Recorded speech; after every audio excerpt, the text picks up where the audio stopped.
அன்புக்குரிய தேவனுடைய ஜனங்களே, ஆண்டவராகிய இயேசு கிறிஸ்துவின் நாமத்தினாலே இந்த காலை பொழுதில் இந்த ஆறுதல் வார்த்தை மூலமாக உங்களை நாங்கள் வாழ்த்துவதில் சந்தோஷப்படுகிறோம். இந்த நாளுக்கான தியான வசனத்தை நாம் வாசிப்போம். யோபு 2வது அதிகாரம் 10வது வசனத்தை நாம் வாசிப்போம். அதற்கு அவன், நீ பைத்தியக்காரி பேசுகிறது போல் பேசுகிறாய். தேவன் கையிலே நன்மையை பெற்ற நாம் தீமையும் பெற வேண்டாமோ என்றான். இவைகள் எல்லாவற்றிலும் யோபு தன் உதடுகளினால் பாவம் செய்யவில்லை. எனக்கு அருமையான தேவனுடைய ஜனங்களே, இங்கே பக்தனாகிய யோபு மிக அழகாக சொல்லுகிறார், தேவன் கையிலே நன்மை பெற்ற நாம் தீமையையும் பெற வேண்டாமோ. நம்முடைய வாழ்க்கையிலே அநேக சமயத்தில் சில நன்மையான காரியங்கள் நடக்கும்போது நாம் மிகவும் சந்தோஷப்படுகிறோம். ஆண்டவர் எனக்கு கொடுத்தார் என்று சொல்லி நன்றி செலுத்துகிறோம். அதே சமயத்தில் நம்முடைய வாழ்க்கையில் சில பிரச்சனைகள் வரும்பொழுது, பாடுகள் வரும்போது நாம் சோர்ந்து போகிறோம். அப்பொழுது ஏன் எனக்கு இந்த பிரச்சனை என்று சொல்லி நாம் புலம்புகிறோம். ஆனால் இங்கு யோபு அப்படி இல்லாமல் மிக மனரம்யமாக அவன் சொல்லுகிற காரியத்தை நாம் பார்க்க முடியும். தேவன் கையிலே நன்மையை பெற்ற நாம் சில தீமையும் பெற வேண்டாமோ என்று சொல்லி.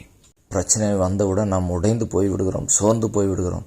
ஆனால் தேவன் கையில் நன்மை பெற்ற நான் தீமையும் பெற வேண்டாமோ என்று சொல்லி ஒரு மனரம்யத்தோடு கூட ஏற்றுக்கொள்ள முடிகிறதா? இதை பவுல் அப்போஸ்தலன் இப்படியாக சொல்லுகிறார், நான் வாழ்ந்திருக்கவும் கற்றுக்கொண்டேன், நான் தாழ்ந்திருக்கவும் கற்றுக்கொண்டேன், எந்த நிலையில் இருந்தாலும் நான் மனரம்யமாயிருக்க கற்றுக்கொண்டேன் என்று சொல்லி. இங்கு யோபுனுடைய வாழ்க்கையில் மிக உயரத்தில் இருந்தான்.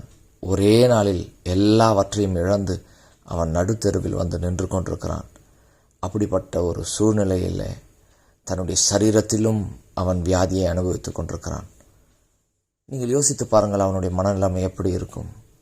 எல்லாவற்றையும் இழந்தது ஒரு புறம், சரீரத்திலே வியாதி ஒரு புறம்.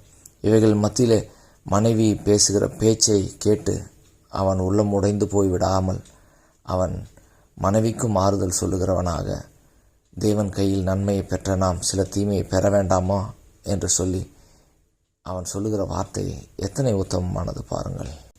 நம்மை ஆசீர்வதிப்பதற்காக தான் தேவன் சில சமயத்தில் நம்முடைய வாழ்க்கையில் சில பிரச்சனைகளை அனுமதிக்கிறார், சில துன்பங்களை அனுமதிக்கிறார். அந்த பிரச்சனைகள் முடிவிலே ஆண்டவர் நமக்கு இரட்டத்தனையான ஆசீர்வாதங்களை யோபுக்கு கொடுத்தது போல அவர் கொடுக்க வல்லமையுள்ளவராயிருக்கிறார். ஆனால் அந்த பிரச்சனை நேரத்தில் நாம் பொறுமையோடு ஆண்டவர் சமூகத்தில் காத்து கொண்டிருக்கும் போது ஆண்டவர் நிச்சயமாகவே நம்முடைய சூழல்கள் எல்லாவற்றையும் அவர் மாற்றி போடுகிறார். வியாதியிலே அவன் வியாதியை முழுவதையும், படுக்கை முழுவதையும் ஆண்டவர் மாற்றி போடுகிறார் என்று வேதம் சொல்கிறது. இப்படிப்பட்ட ஒரு சூழல்களுக்குள்ள, வியாதிகளுக்குள்ளாக, பிரச்சனைகளுக்குள்ளாக, போராட்டத்திற்குள்ளாக, கண்ணீருக்குள்ளாக நீங்கள் கடந்து சென்று கொண்டிருக்கிறீர்களா? ஆண்டவர் இதை அறிந்துதான் உங்களுடைய வாழ்க்கையில் அனுமதித்திருக்கிறார். ஆகையினாலே நன்மை பெற்ற நாம் சில தீமைகளை பெற்று அவைகளை சகித்து கொண்டிருக்கும் போது இரட்டத்தனையான ஆசீர்வாதத்தினால் நம்முடைய தலையை நிமிர பண்ணுவார். கர்த்தர் தாமே நம்மை ஆசீர்வதிப்பாராக. ஆமென்.